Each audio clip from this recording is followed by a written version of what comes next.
Gigising ng maaga para ituloy ang mga plano. Kahit na puyat kagabi, walang kaso, kailangang may marating. Kaya dapat dumiretso, bawal tatamad-tamad para umasenso.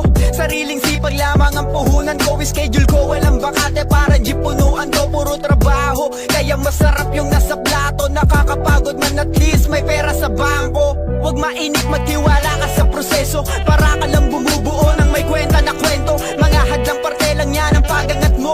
Tandaang walang positibo kung walang negatibo. Kung mabigat buhay mo parang tigpipiso, gagaan din yan kapag dala mo na ay libo-libo. Di ka laging nasa ilalim, umiikot ang mundo. Mas masarap magpahinga pag may sariling titulo. Madalas pagod, pero tuloy-tuloy